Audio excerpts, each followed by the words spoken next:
me a car on an empty road.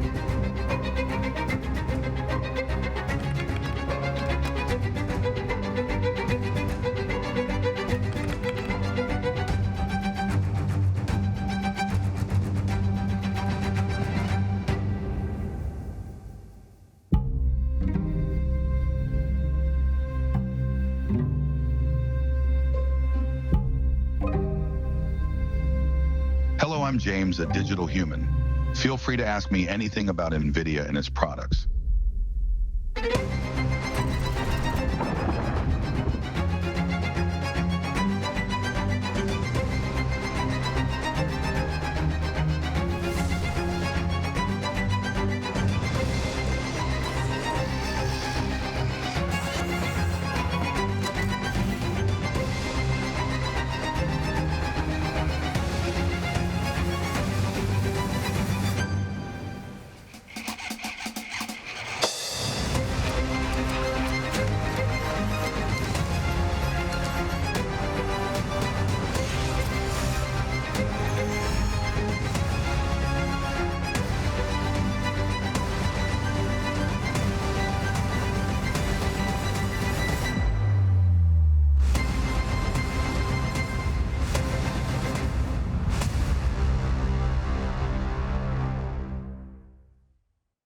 皆様、ステージにご注目ください。NVIDIA 創業者および CEO ジェンスン・ファンの登場です。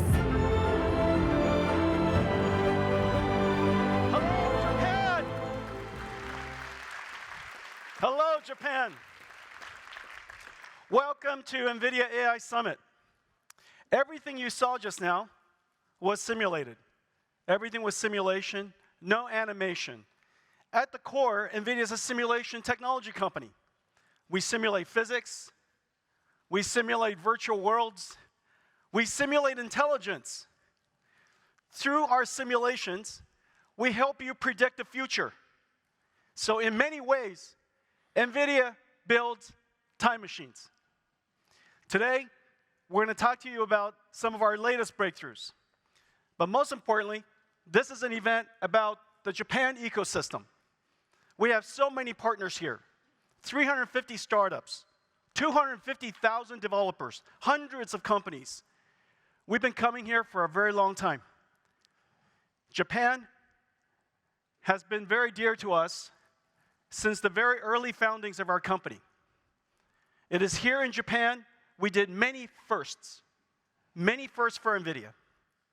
It was our first game developer that worked with us, Sega, Yu Suzuki, the famous developer, 3D game developer, who first worked with us to port Sega's incredible 3D games to NVIDIA's GPUs.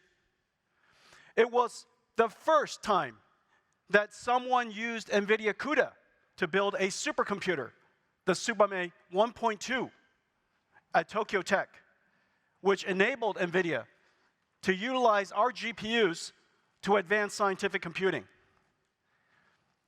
Japan has been first in so many ways.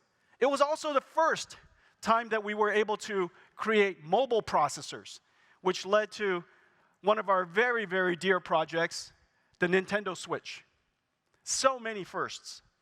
Now, we're in the beginning of a new age, the AI revolution, a new industry, extraordinary technology changes. This is a time that is very exciting, but it's also very critical.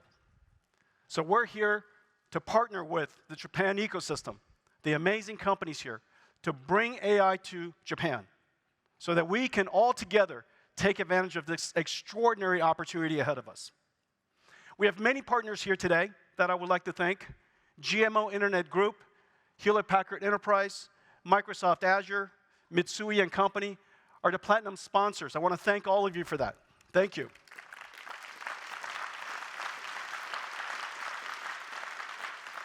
And 56 other sponsors, thank you all for coming, and thank you for supporting us. NVIDIA invented accelerated computing. Accelerated computing does not replace the CPU. In fact, we were just about the only company in computing who did not want to replace the CPU, but to augment the CPU so that we can take the workloads that are very computationally intensive and offload them onto the GPU. These are GPUs, that's the CPU. Working together, we can take advantage of the best capabilities of both processors. One that is extremely good at sequential processing, the CPU, and a processor that's incredibly good at parallel processing called the GPU. This I'll talk about in just a second, but this is accelerated computing. Not just parallel computing, but accelerated computing. CPU and GPU working together. This computing model is brand new to the world. In fact, just using the CPU has been around since 1964, the year after my birth. 60 years in the making. The vast majority of everything we see in the world today running on computers are running on CPUs. But there's a new change, a fundamental change in the computing model. But in order to do that, you cannot just take the CPU software that's running sequentially and put it on a GPU to run parallel. We have to create a whole bunch of new algorithms. Just as OpenGL made it possible for computer graphics applications to connect to acceleration through the graphics processor, we had to create many domain-specific libraries, like OpenGL, but for many different applications. These are some of the 350 different libraries we have in our company. Some very, very important libraries. cuLitho is for computational lithography. Takes computational lithography, making the mask of chips, may require many, many weeks because there are so many layers. We take many weeks of computation and reduce it down to hours. We could, of course, speed up the cycle time of building chips, but very importantly, we also make it possible to advance the algorithms of lithography much, much more sophisticated so that we can advance semiconductor physics well beyond 2 nanometers, 1 nanometer, and beyond. So computational lithography is going to be accelerated by cuLitho. cuDSS for sparse solver, AI Aerial, I'll talk about that today. Incredible new library that makes it possible for this computer to run the 5G radio stack. Basically, a radio in real time running on the CUDA accelerator. CUDA-Q for quantum simulation, quantum circuit simulations. Parabricks for gene sequencing. cuVS for vector storage or vector databases. For indexing and querying vector databases that is used for AI. cuPy Numeric is a numerical processing library. NumPy is the most popular numerical processing library in the world. 5 million different developers use it. It's downloaded just 30 million times just last month. Incredible number of downloads. It is now fully accelerated for multi-GPU, multi-node. cuPy Numeric, please go look it up. It's incredible. cuDF for data frame processing, structured data processing like SQL, pandas, polars. cuOpt, the classic, incredibly complicated traveling salesperson problem. This problem has now been accelerated for cuOpt hundreds of times faster. Modulus for AI physics. And then one of the most important libraries we ever created called cuDNN. cuDNN for deep neural networks, which processes the different layers, the various layers of the deep learning stack. It enabled us to do something extraordinary. By creating cuDNN and accelerating and democratizing deep learning, we made it possible in the last decade to scale artificial intelligence and scale machine learning by 1 million times. Increasing the scale of machine learning by 1 million times enabled, of course, the incredible breakthrough that we now know, ChatGPT, the advent of artificial intelligence. cuDNN did something very special. It enabled a change in the way that software is done. This is the way that software was done before, software 1.0. Software programmers writing code to describe an algorithm that's a function. That function is software. You then apply input, it predicts an output. That code written by human runs best on CPUs. Software 1.0 was coding, writing software that runs on CPUs. Software 2.0, because the computer is now so incredibly fast, you can give it an enormous amount of example, observed data, so that it can learn, it can predict what the function is by itself. We call that software 2.0. So instead of coding, it is now machine learning.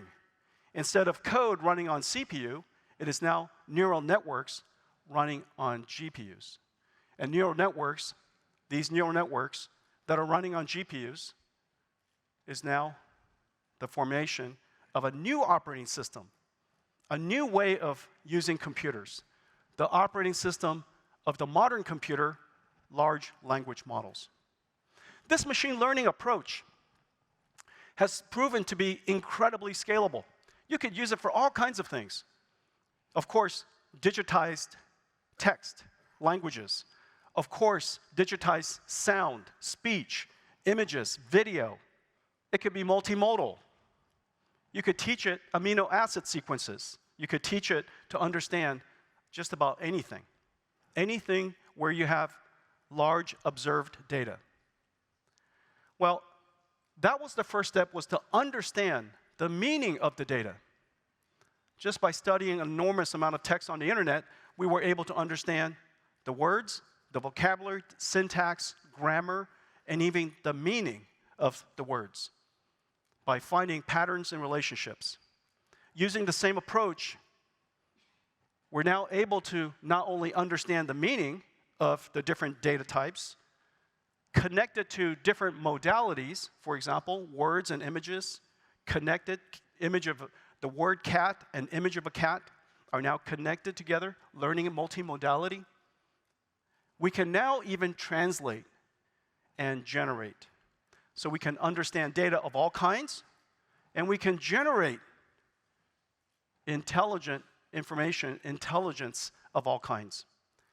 Well, if you look at all the amazing startups that are being created and the amazing applications that are being created, you could find it in this slide in one of the two combinations, one side to the other side. Text to text would be summarization, question and answering, text generation, storytelling. Video to text would be captioning. Image to text, image recognition. Text to images, image generation like Midjourney. Text to video, video creation like Runway ML. All of these different combinations are truly breakthrough. You can even have proteins to text. Explain what a protein does. Text to chemicals. Describe properties of a chemical that might be a successful drug for drug discovery. You can even have video and text to machine articulation, robotics. Each one of these combinations is a new industry, new company, new application use case. Incredible Cambrian explosion of the number of applications that have now been created. And we're just at the beginning. One of the properties of machine learning, of course, is that the larger the brain, the more data we can teach it, the smarter it becomes. We call it the scaling law. There's every evidence that as we scale up the size of the models, the amount of training data, the effectiveness, the quality, the performance of the intelligence improves. Every single year, the industry is scaling up the size of the models by 2x or so, which correspondingly need 2x the data, and therefore we need 4 times the amount of compute. The amount of computing resource necessary to drive to the next level of artificial intelligence is extraordinary. We call that the scaling law, the training scaling law. Pre-training is part of it, post-training is part of it. post-training with reinforcement learning, human feedback, reinforcement learning, AI feedback. So many different ways now of using synthetic data generation in the post-training stage. So training, pre-training, post-training is enjoying very significant scaling, and we're continuing to see excellent results. Well, when Strawberry, or OpenAI's 01 was announced, it exposed the world to a new type of inference. Inference is when you interact with the AI, just like ChatGPT. But ChatGPT is one shot. You ask it a question, you ask it to do something for you, whatever question you have, whatever prompts you provide, through one shot, it delivers an answer. However, we know that thinking is oftentimes more than just one shot.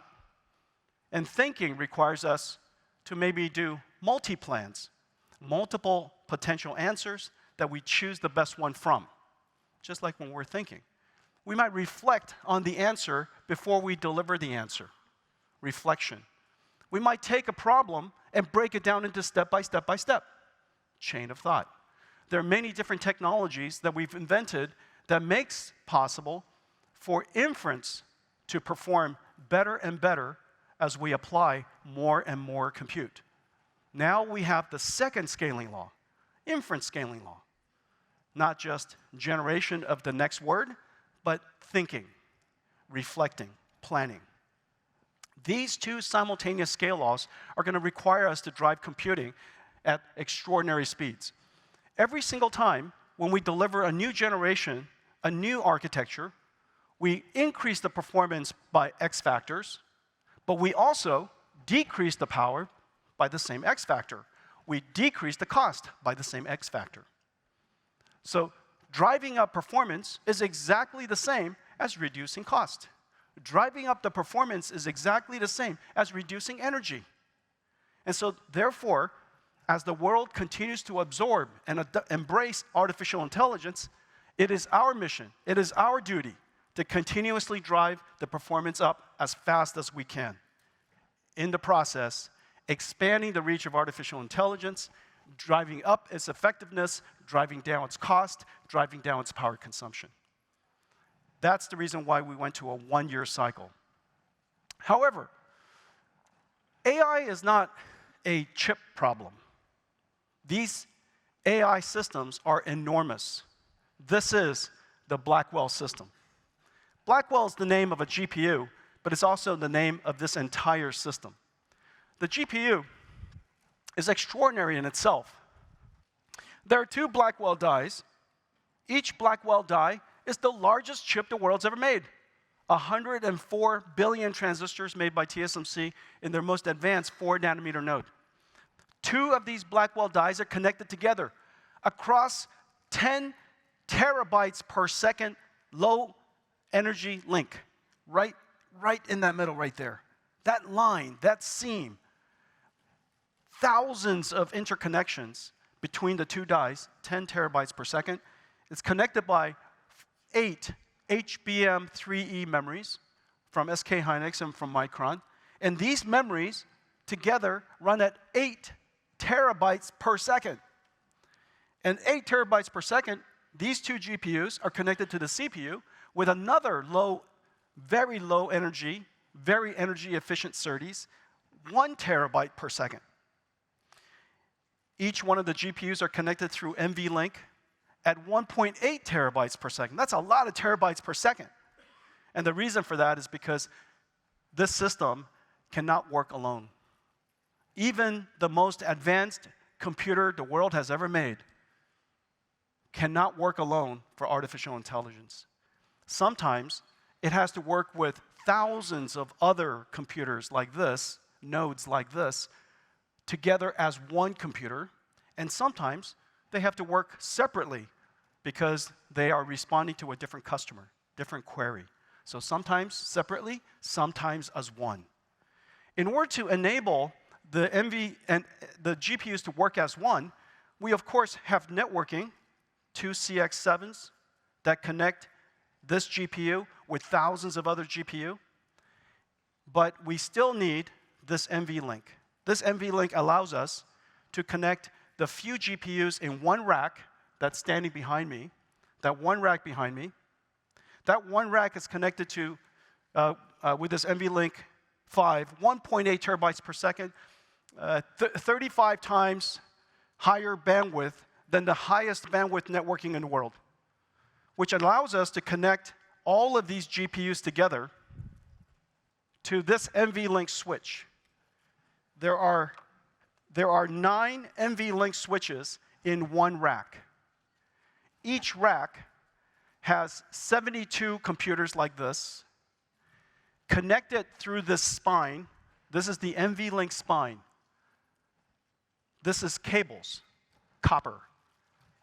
50 pounds of copper, driven directly by this incredible SerDes, incredible I/O we call NVLink. They connect into the computer, into NVLink this way. And this switch connects all of these computers together as one. And so what results are 72 of these computers connected as one large GPU.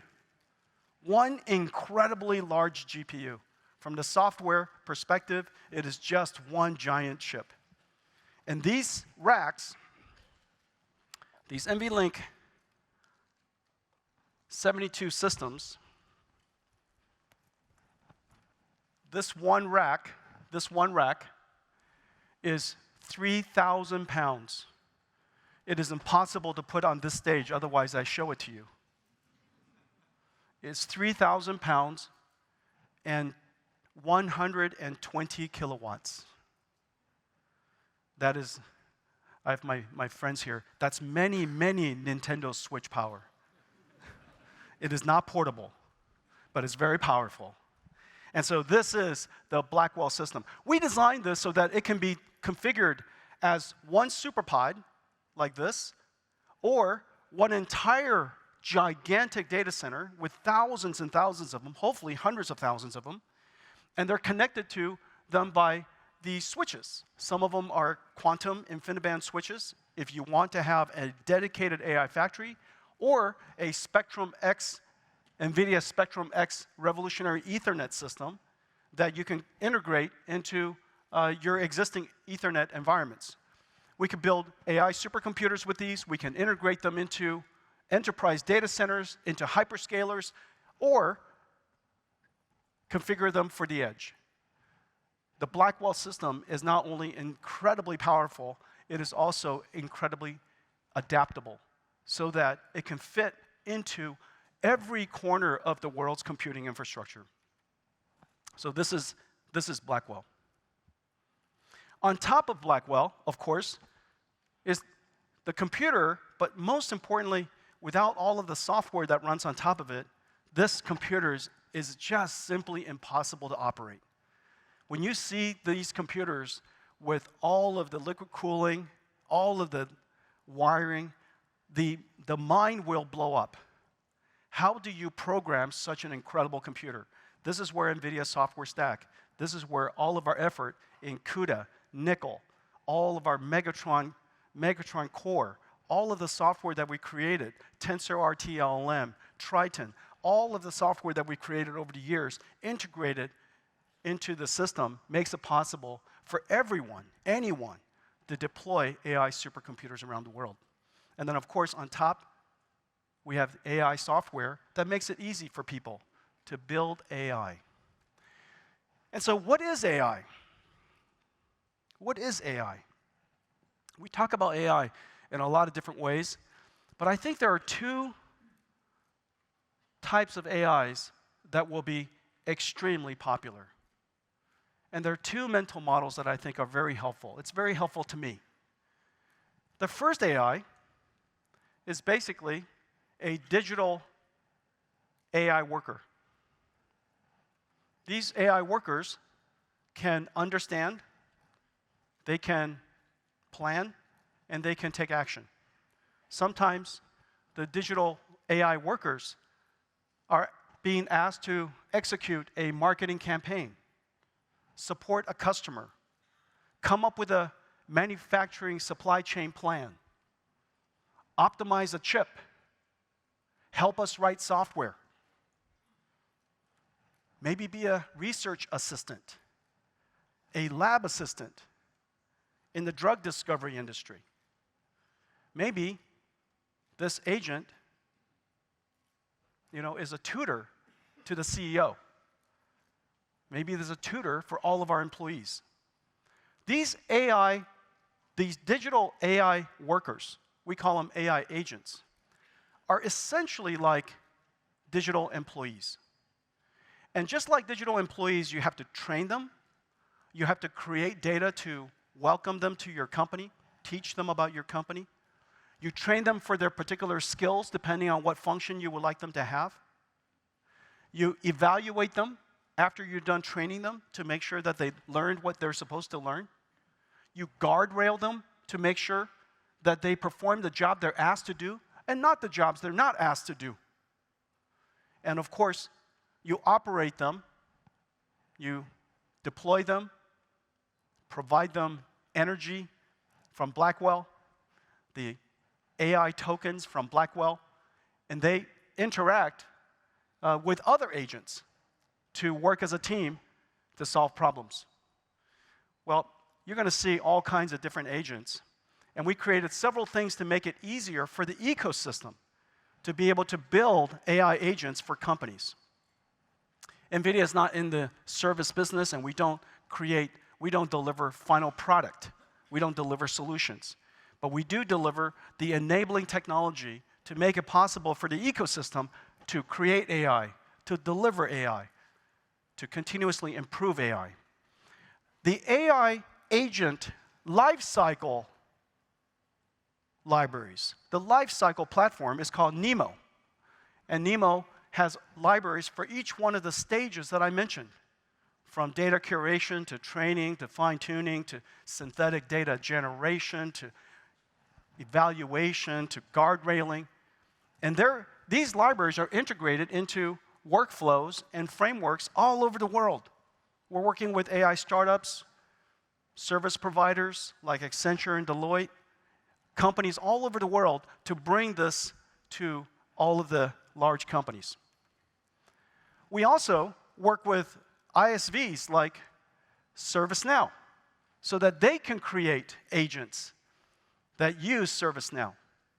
Today, you use ServiceNow by licensing the platform, and your employees interact with the ServiceNow platform to get assistance.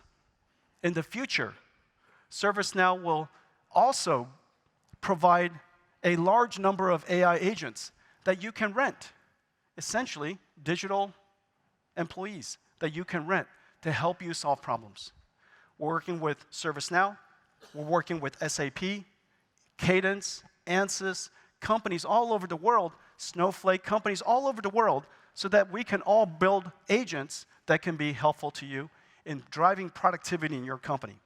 Now, these agents are able to understand, reason, plan, take action.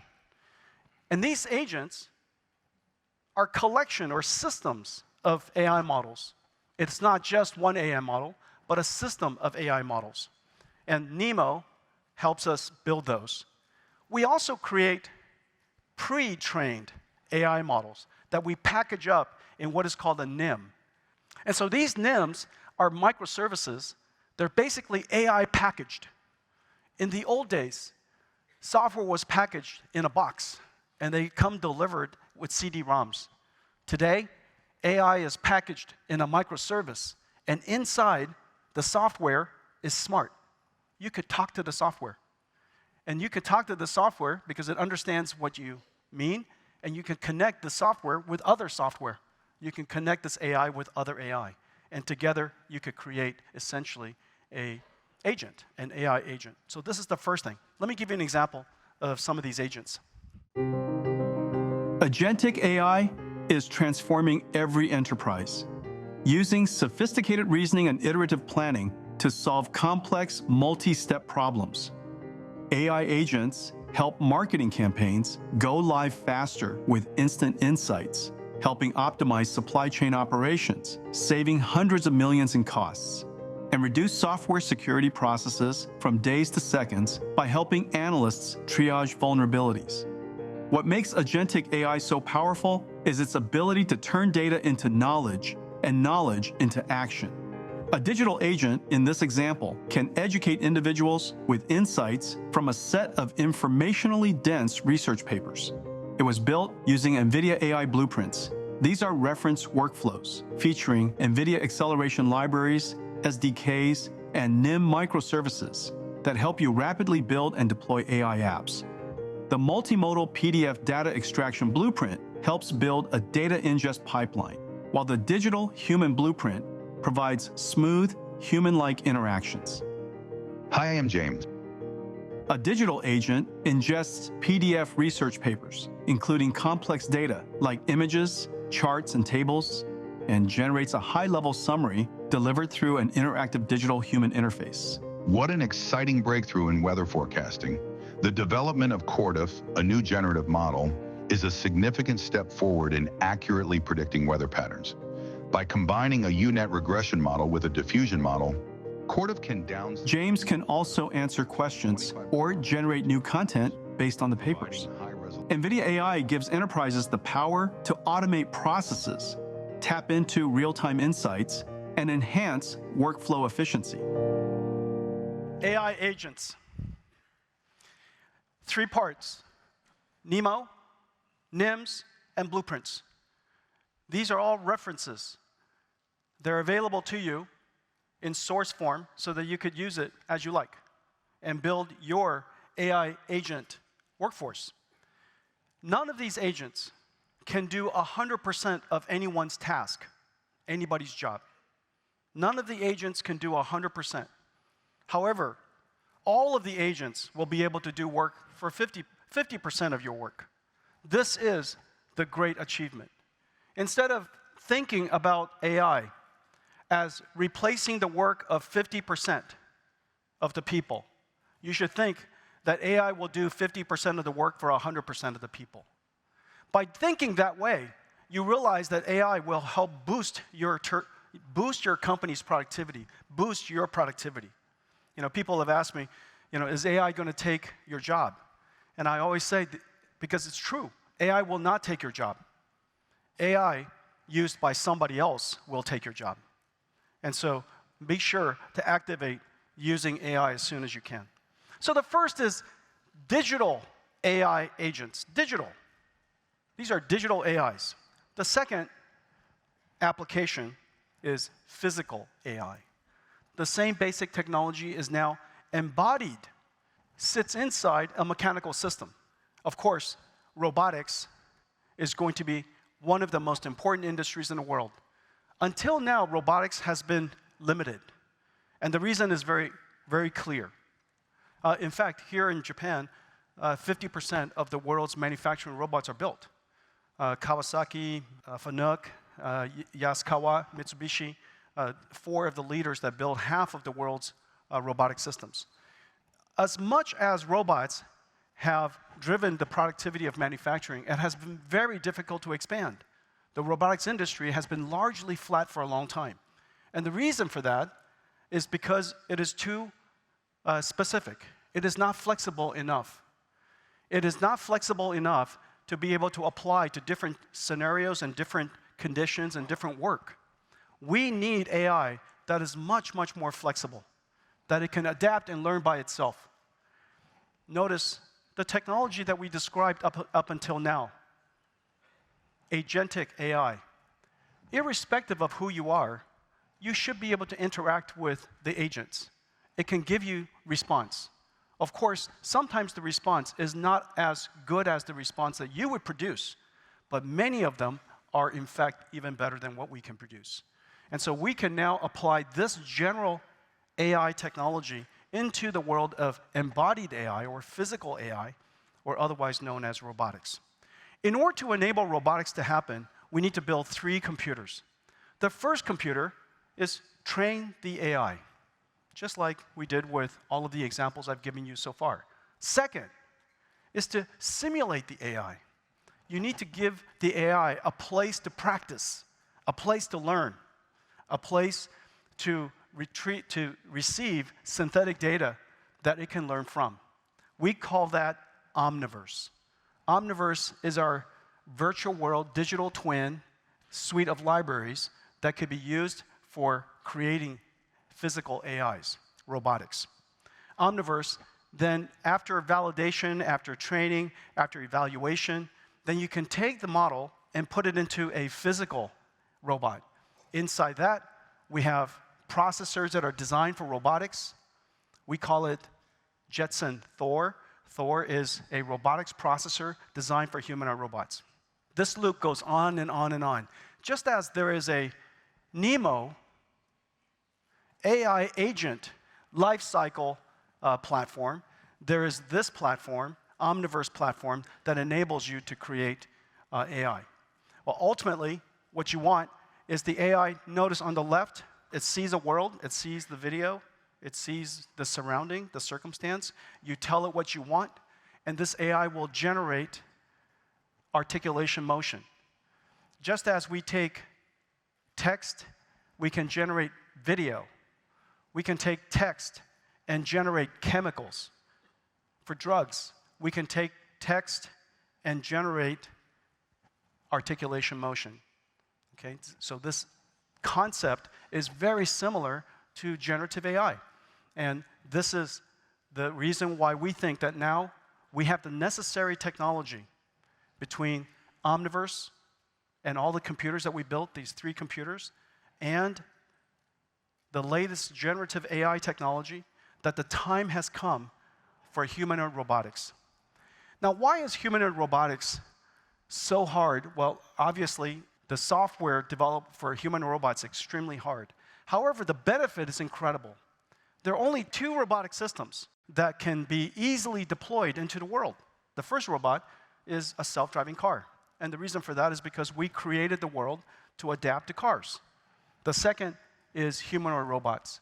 These 2 robotic systems could be deployed in brownfields anywhere in the world because we created the world for us. This is both extraordinarily hard technology that the time has come, but the impact can be enormous. Well, this last week, at the conference for robotics learning, we announced a new framework that is super important. It's called Isaac Lab. Isaac Lab is a reinforcement learning virtual simulation system that allows you to teach humanoid robots how to be humanoid robots. And on top of it, we have several workflows that we have created. The first workflow is Groot Mimic. Groot Mimic is a framework for demonstrating to the robot how to perform a task. You use human demonstration and then mimic that environment using domain randomization, generates hundreds of other examples like your demonstration so that the robot can learn to generalize. Otherwise, it can only perform that very specific task. Using Mimic, we can generalize its learning. The second is Groot Gen. Groot Gen, using generative AI technology in Omniverse, we can create an enormous number of domain randomized examples of environments and the actions that we would like the robot to perform. And so we're generating a whole bunch of tests, evaluation systems, evaluation scenarios that the robot can try to perform and improve itself, learn how to be a good robot. And the third is Groot Control.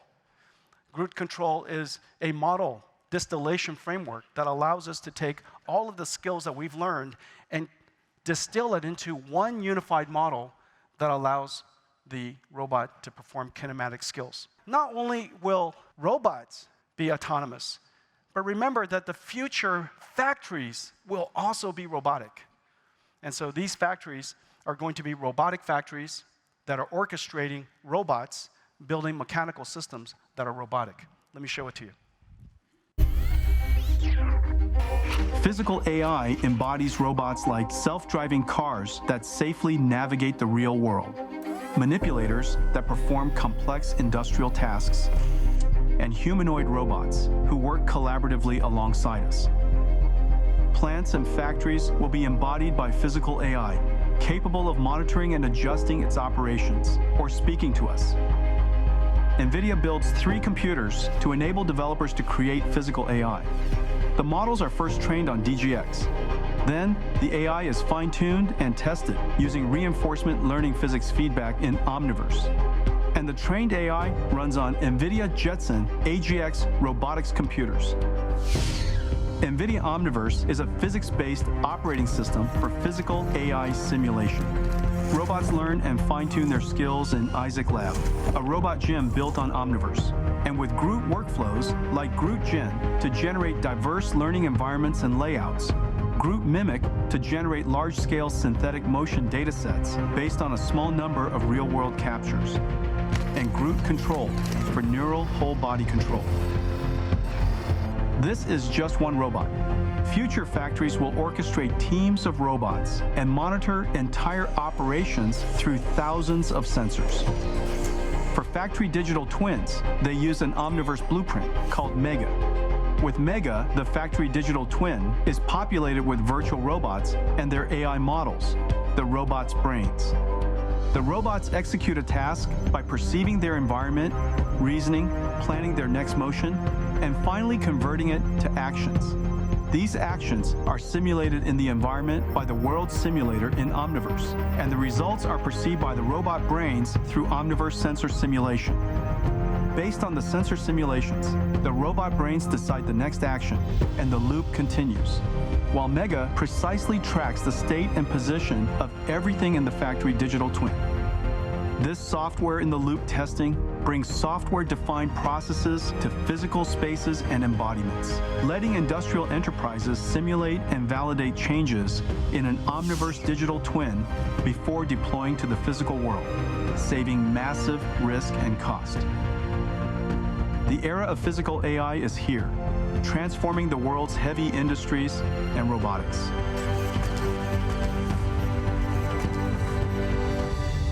Incredible times. So we have 2 robotic systems. One that's digital, we call AI agents, and you use them in your office collaborating with your employees. And then the second is a physical AI system, robotics, and these physical AIs will be products that the companies build. And so companies will use AI to increase the productivity of our employees, and we will use AI to drive and power the products that we sell. Car companies will have 2 factories in the future. One factory to build the cars, one factory to produce the AI that runs in the car. Well, this is the robotics revolution. So much activity is going around the world. And I can't imagine a better country to lead the robotics AI revolution than Japan. And the reason for that is, as you know, this country loves robots. You love robots. You have created some of the world's best robots. These are the robots we grew up with. These are the robots we've loved our whole lives. I didn't even show some of my favorites. Majinga Z, Gundam. I hope that Japan will take advantage of the latest breakthroughs in artificial intelligence and combine that with your expertise in mechatronics. No country in the world has greater skills than mechatronics than Japan. This is an extraordinary opportunity that you must seize. And so I hope that we can work together to make that dream possible. NVIDIA AI in Japan is doing incredibly well. We have so many partners here. We have partners that are building large language models. Institute of Science Technology, Tokyo, Rakuten, SoftBank Intuitions, NTT, Fujitsu, NEC, Nagoya University, Kodaba Technologies. We also have, if you go to the upper right, the AI clouds, AIST, SoftBank, Sakura Internet, GMO Internet Group, Hi-Rezo, KDDI, Rutilia, building AI clouds here for the ecosystem to flourish here in Japan. So many robotics companies are starting to understand the capabilities that AI is now providing to take advantage of the opportunity. Yaskawa, Toyota, Kawasaki, Raputa. Medical imaging systems, Canon, Fujifilms, Olympus, all taking advantage of AI, because in the future, these medical instruments will be much more autonomous. It's almost like a nurse AI agent inside the medical instrument, helping the nurse guide the diagnosis. So many different ways, the drug discovery industry, so many different ways that AI is being used. And so I'm delighted by the advancements here, and we want to go even faster to take advantage of the revolution of AI. Well, this industry is changing. As I said earlier, the computer industry has fundamentally changed from coding that runs on CPU to now machine learning running on GPUs. From an industry that produced software, we have now become an industry that is manufacturing artificial intelligence. And the artificial intelligence is produced in factories. They're running 24/7. When you license software, you install it into your computer, the manufacturing, the distribution of that software is complete. However, intelligence is never complete. And you're interacting with all of the AIs, whether they're AI agents or AI robots. And the tokens, the intelligence is expressed in tokens, which is the unit of intelligence. It's a number. And these numbers are constituted, these tokens are constituted in ways that becomes intelligence in words, intelligence in steering wheels, intelligence for self-driving cars, intelligence in motors to articulate humanoid robots, intelligence in proteins and chemicals and drug discovery. All of these tokens are being produced in these factories. These infrastructure, these factories never existed before. It's a brand new thing, which is the reason why we're seeing so much development around the world.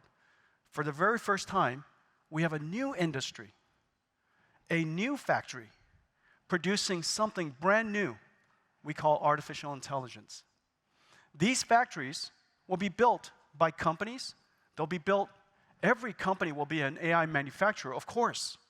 No company can afford not to manufacture, produce artificial intelligence. How can any company afford not to produce intelligence? How can any country afford not to produce intelligence? You don't have to produce chips. You don't have to produce software, but you have to produce intelligence. It is vital. It is core to who you are. It is core to who we are. And so we have the new industry, AI factories. And that's the reason why I call it, it's a new industrial revolution. The last time this happened was 300 years ago when electricity was discovered, the generation of electricity and the distribution of electricity. And a new type of factory was created. And that new factory wasn't a power plant. And a new industry was created called energy. Several hundred years ago, there was no such thing as an energy industry. It happened during the Industrial Revolution. Now we have a new industry, never existed before. Artificial intelligence sits on top of the computer industry. But it's utilized, it is created by every industry. You have to create your own AI. The drug industry creates your own AI. The automotive industry creates your own AI. The robotics industry creates your own AI. Every industry, every company, every country must produce your own AI. A new industrial revolution. I have a very big announcement to make. Today, we're announcing that we're partnering with SoftBank to bring and to build an AI infrastructure for Japan. Together, we're going to build Japan's largest AI factory. The NVIDIA, it's going to be built out of NVIDIA DGX When it's built, it'll have 25 AI exaflops. Just remember, the largest supercomputer in the world just recently was 1 exaflops.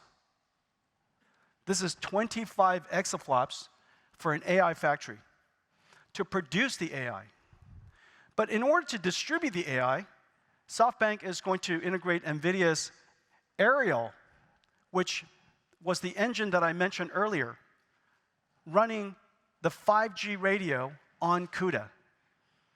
By doing that, we can unify and combine the radio computers, the basebands, and the AI computers.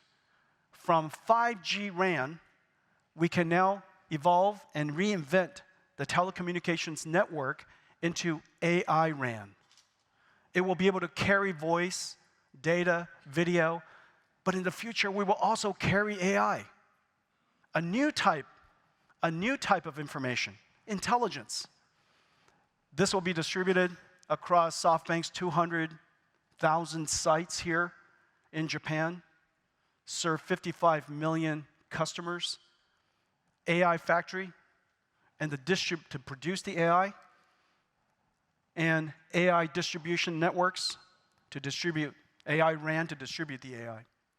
We're also going to put on top of it a new type of store, an AI store, so that the AIs that were created by SoftBank and the AIs created by third parties could be provided to the 55 million customers. So we will build those applications on top of NVIDIA AI Enterprise, as I mentioned, showed you before, and there will be a new store that makes AI available to everybody.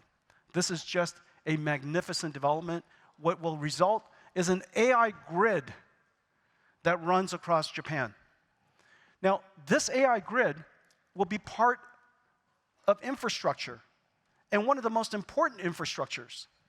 Remember, you needed factories and roads, part of the infrastructure, so that you could make and distribute goods. You need energy and communications, part of the infrastructure. Every time you create something fundamentally new for the infrastructure, new industries and new companies are created, new economic opportunities, new prosperity. If not for roads and factories, how would we have the Industrial Revolution? If not for energy and communications, how would we have the IT revolution? Each one of these new infrastructures open up new opportunities. And so it's incredibly exciting for me to partner with SoftBank to make this possible in Japan. Miyakawa-san's team, they should be in the audience. Partnering with you is incredible, and really, really happy that we're doing this. This is completely revolutionary. This is the first of its kind to transform the telecommunications network, the communications network, into an AI network. Well, let me show you what you can do. There's some amazing things you could do.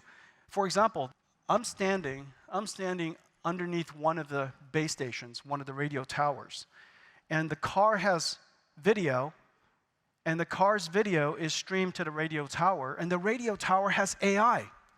This radio tower has video intelligence. It has vision intelligence.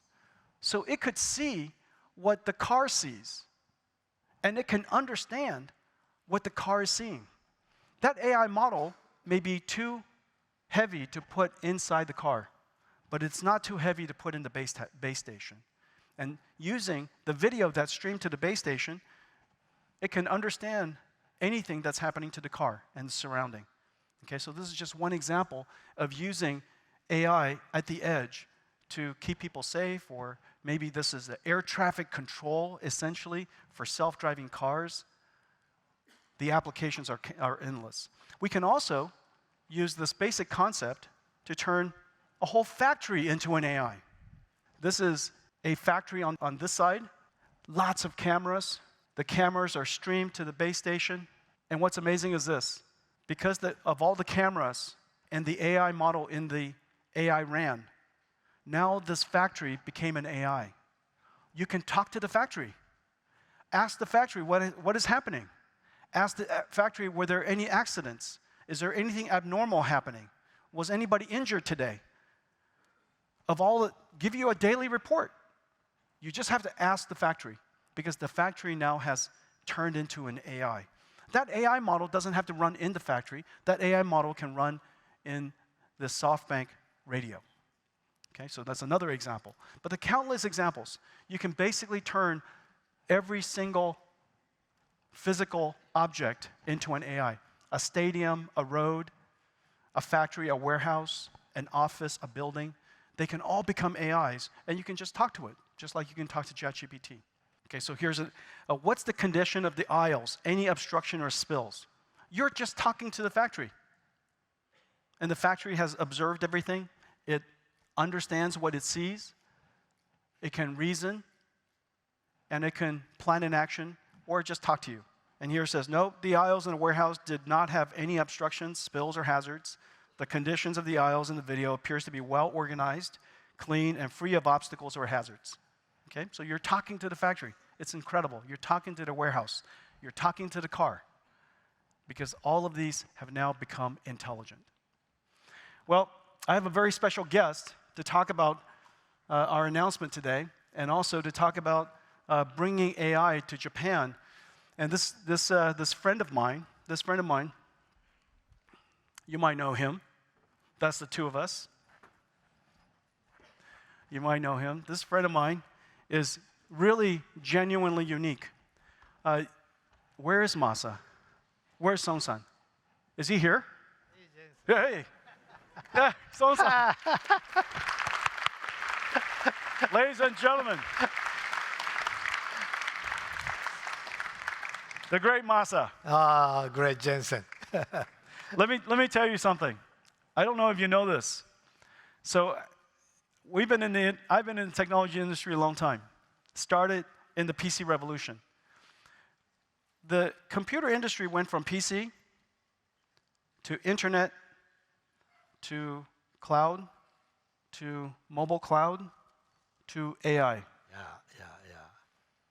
Long journey. Masa is the only entrepreneur, only innovator in the world that has selected the winner and partnered with the winner in every single generation. Remember, it was Masa that brought Bill Gates to Japan. It was Masa that invented or brought Jerry Yang to Japan. It was Masa that made possible for China's cloud industry to happen, Alibaba. It was Masa that brought Steve Jobs to Japan and the iPhone. And many of you probably don't know this, but at one point, Masa was the largest shareholder of NVIDIA. Yes. Oh.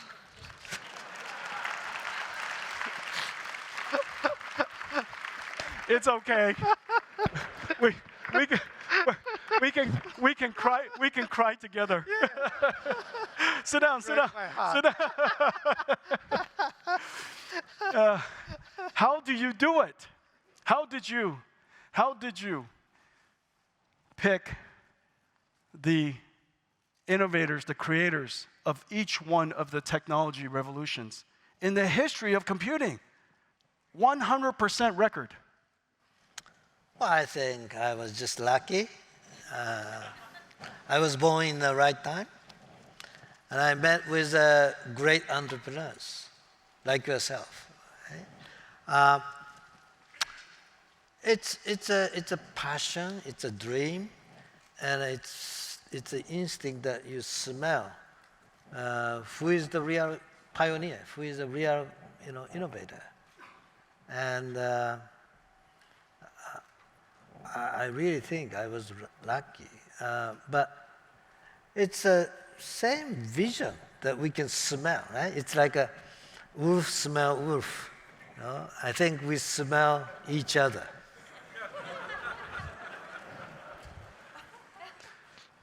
I have two puppies. I don't like that mental image.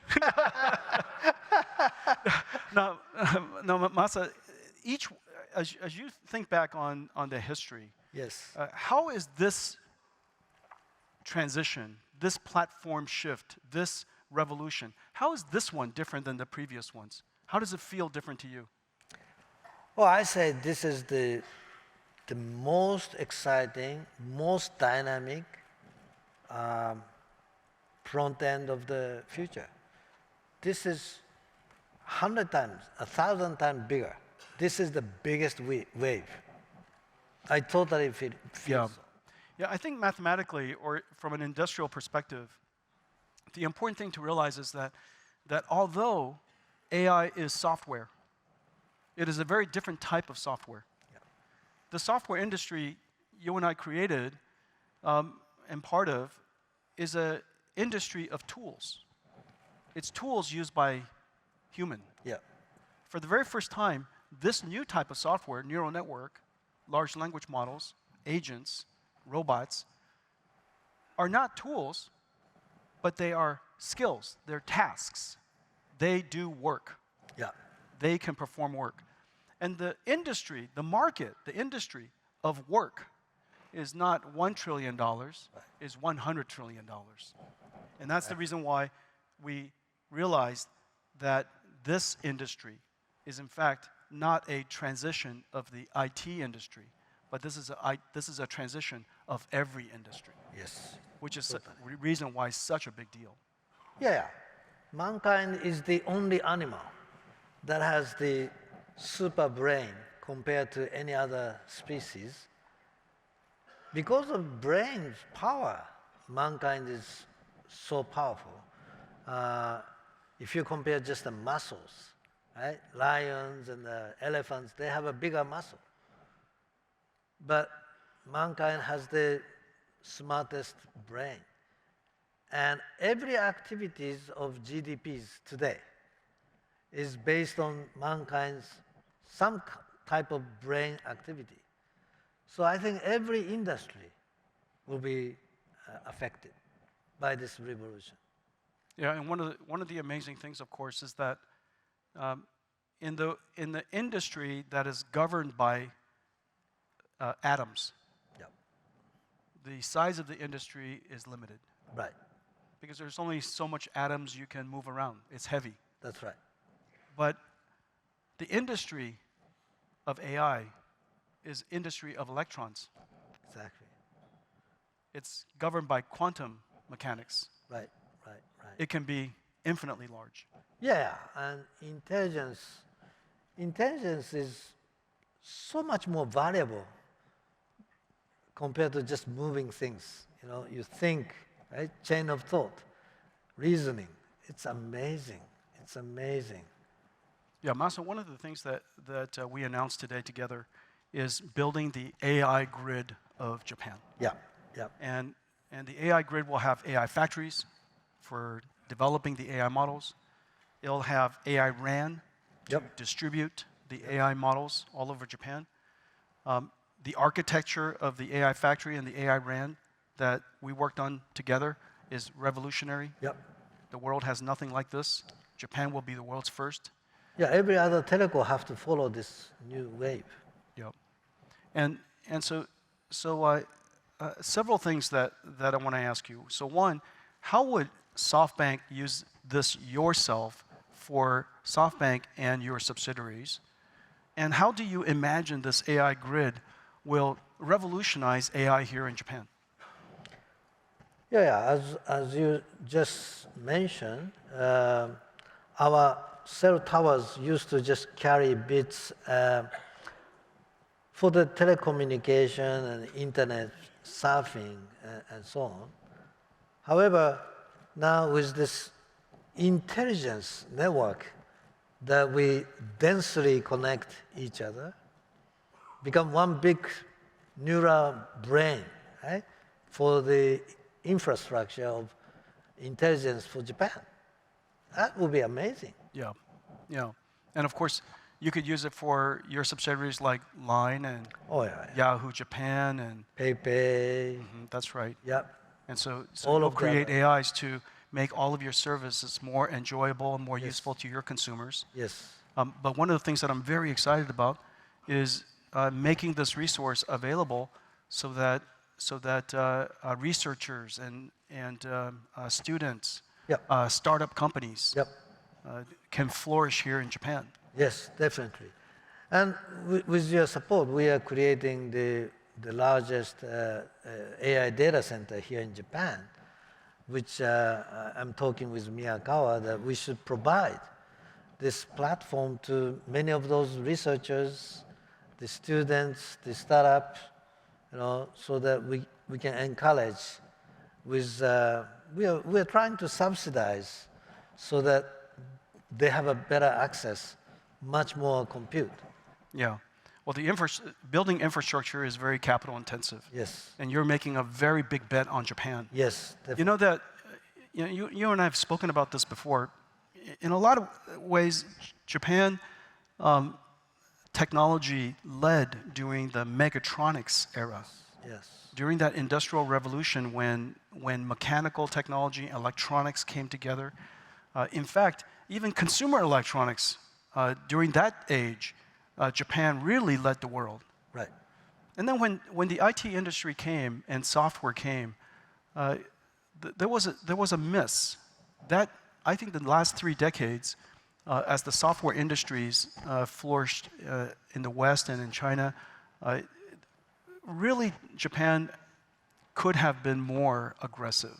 Totally agree. Totally agree. Yeah. And back in those days, even to some extent today, big enterprise, the medias, the big grown-up guys, they used to say monozukuri, meaning making physical stuff. Physical stuff has the a real value and a real meaning, and software is something virtual that they don't trust the value of software. Mm-hmm. That has been the mentality for many, many years in Japan.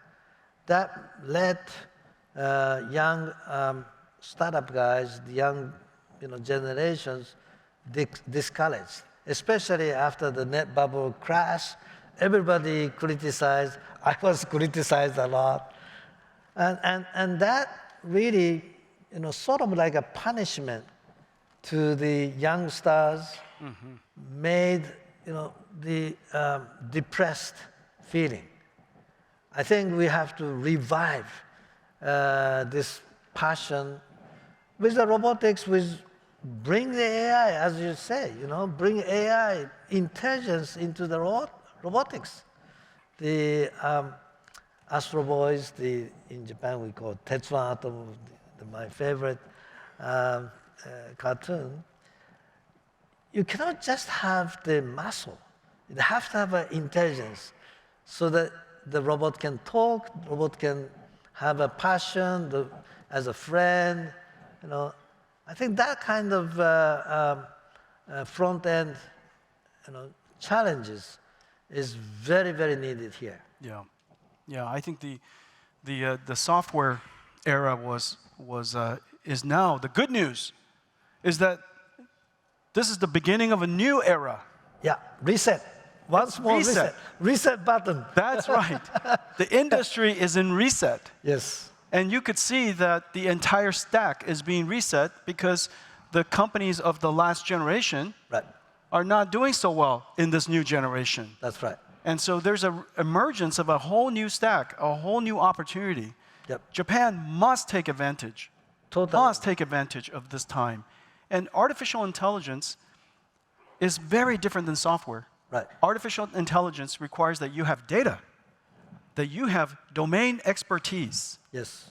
If you are an artist, you have domain expertise. Exactly. If you develop video games, you have domain expertise. If you look for drugs, you discover drugs, you have domain expertise. If you have domain expertise, you can describe your expertise in data. That data could be used to train an AI model. Yep. That AI model becomes your artificial intelligence. That's right. At least Japanese government is not trying to depress this AI revolution. Some of the other countries, they try to be overprotective of the intelligence, artificial intelligence, so that regulation goes a little crazy. Here in Japan, at least we are lucky that this time, Japanese government seems not, trying to depress. At least no handicap, okay? So I think but they should encourage more. They should encourage more. As you say, this is the reset. This is the catch-up moment for this new revolution. We can't miss this time. Cannot miss this time. And of course, in order to be part of the AI revolution, you need infrastructure. Right. This type of software, because it's machine learning, you're going to buy a lot of your chip. Well, thank you. Thank you. Yes. and you need infrastructure. You need AI factories. Yes. Without the infrastructure, it's not possible to create AI. Totally. And that's the reason why SoftBank is building the AI grid in Japan. Yes. And you will catalyze, you will activate, you will turbocharge all of the activity that's here already. We're going to show by our example. Yeah. And hopefully, today we have 350 startups in Japan. Yes. 350 startups that we work with out of 22,000 in the world. Yeah.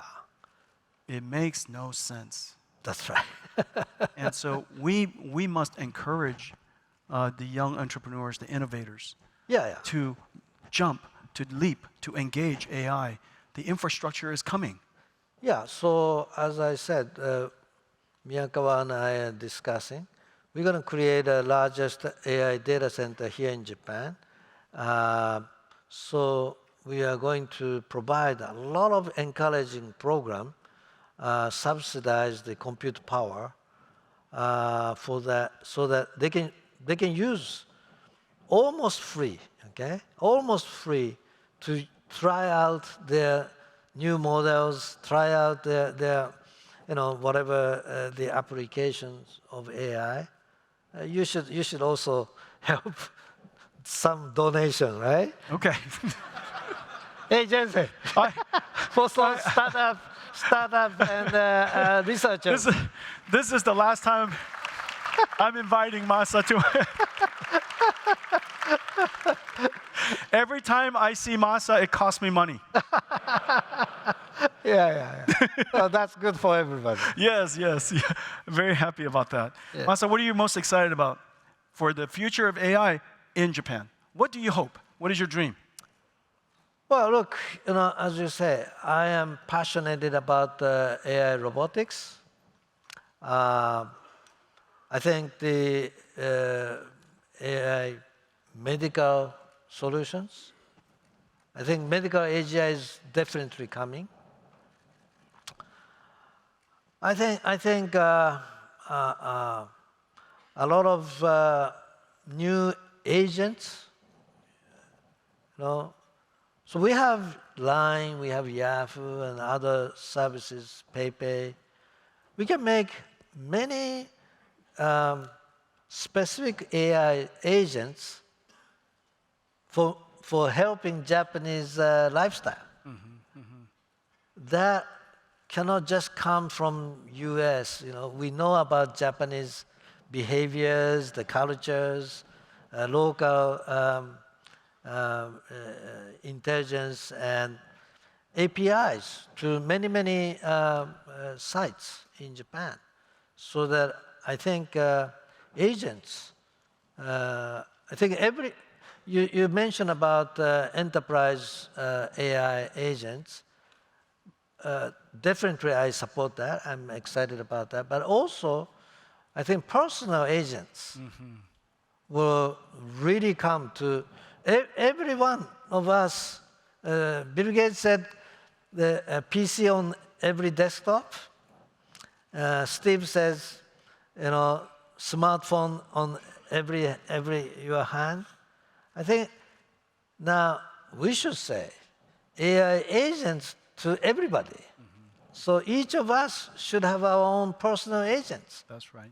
That will help make our plans for trip, vacations, right? Educations. And it follows you your whole life. Yeah. Could you imagine an AI agent that knows you your whole life? Exactly. Our grandkids, they grow up with iPhone from age 1, right? They talk, and every time they see some picture, they do this. Even with a still picture, right? Because they are born that with 2 fingers they think every picture can be blown up. In the future, they'll see a picture, they'll talk to it. Right, they talk. Yeah, they'll hope it talks back.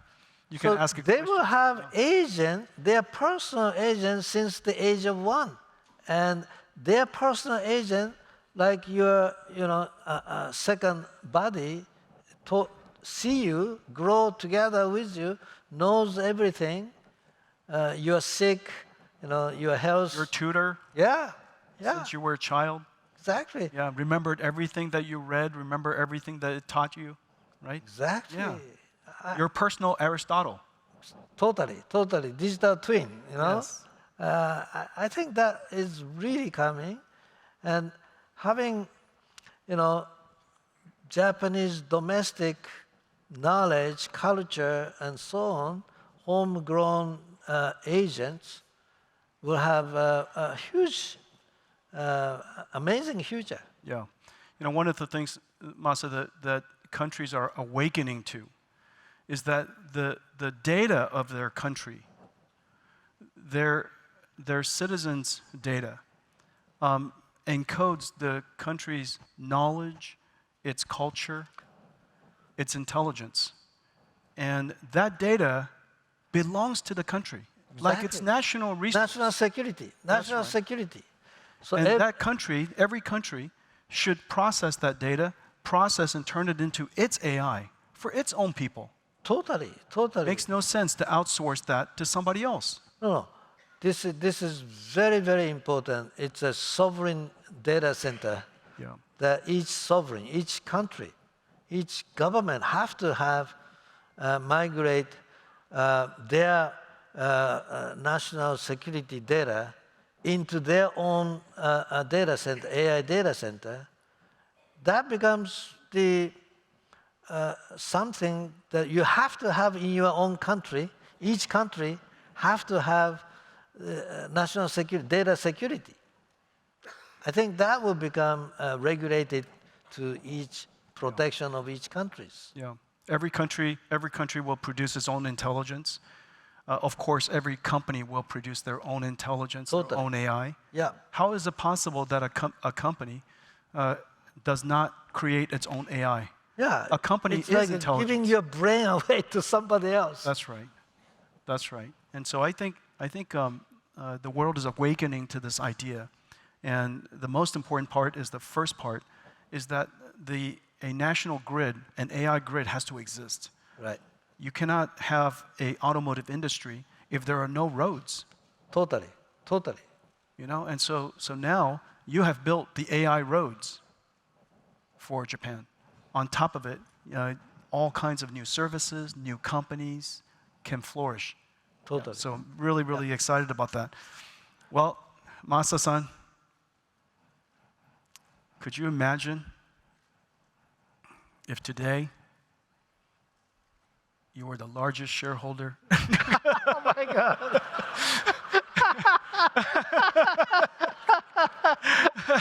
Yeah, we tried this. We tried 2 times. Was it 3 times? I thought it was 2 times. No. The first time, we became your shareholder by ourselves, buying from the market. We talk about we even talk about some things we shouldn't share. Right? That you and I had a private talk 10 years ago. Don't say it. 10 years ago in my garden. No, I know. I regret. In my garden, at my home. There's nothing. Okay, let me tell you what Masa said. Are you guys ready? So Masa said, Jensen, the market does not understand the value of NVIDIA. Your future is incredible. Yes. But the market doesn't understand it. That was 10 years ago. And your journey of suffering will continue for some time because you are inventing this future. So, let me give you the money to buy NVIDIA. He wanted to lend me money to buy NVIDIA, all of it. Now I regret not taking it. That was a great idea. Okay, that was now, the greatest idea, right? Now we're both sad. That was one month after I acquired ARM. Yes, yes. Oh. And then we talked about combining the two companies. Yes, yes. That was another. Yeah, that was a good dream too. That was the third one. That was the third attempt. Yeah. Right? The first, we talked about this privatizing. Then second was I just bought from the market. And then the third time was merger. 3 attempts. Oh my God. Oh my God. Well, now we're going to create incredible value together. Yes, yes. So NVIDIA and SoftBank are going to partner together. Yeah, market is so huge. Oh, it's incredible. So huge. Yeah. So huge. So huge. And so I am so happy. I'm so happy that we're doing something of this great significance here in Japan. I am very hopeful. Oh, this is just the beginning. We're going to do many, many things together. Thank you. And the industry is so big. And, ARM has lots of mobile and IoTs, autos, and you have a great data centers and games and so forth. Many, many things that we can collaborate. I'm looking forward to it. Yeah. Masa-san, ladies and gentlemen, Son-san. Yeah. Unquestionably one of the great entrepreneurs the world ever seen. No. Thank you You are so the much. greatest. Thank you. Thank you, Masa. Masa-san.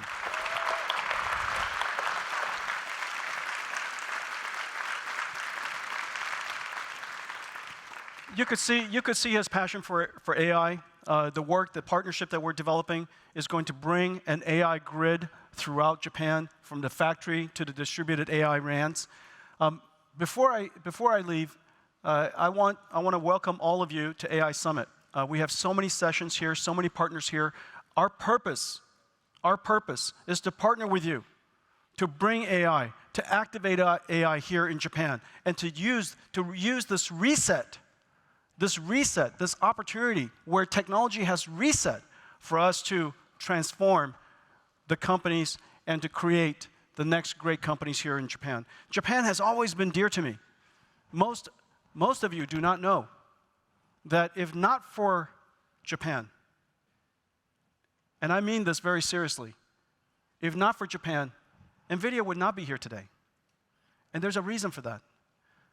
If not for Japan, we would have not seen the first AI supercomputer, CUDA supercomputer, built. So Japan has been very dear to me for a very long time. I'm very grateful for our partnership. I'm very grateful for your friendship. And I made a small video to share with you. Please run it. Japan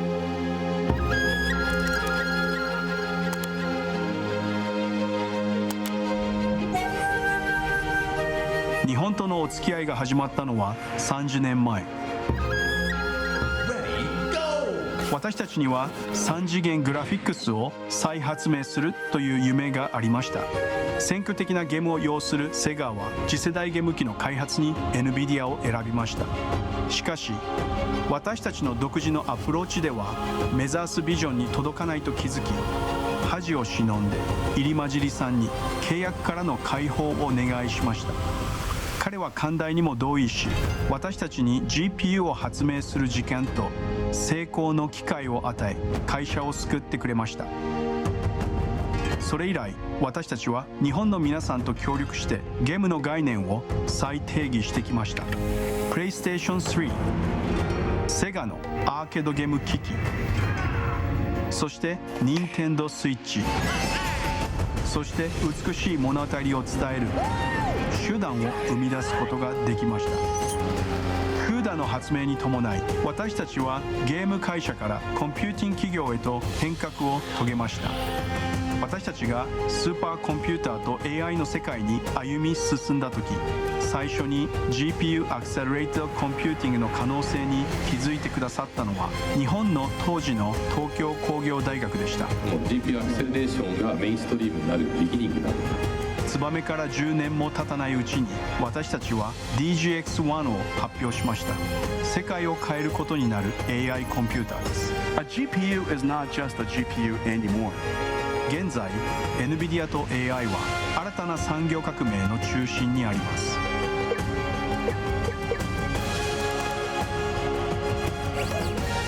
創業当初から日本は NVIDIA の旅路を共に歩む友人でした。私たちの共通の物語は今始まったばかりです。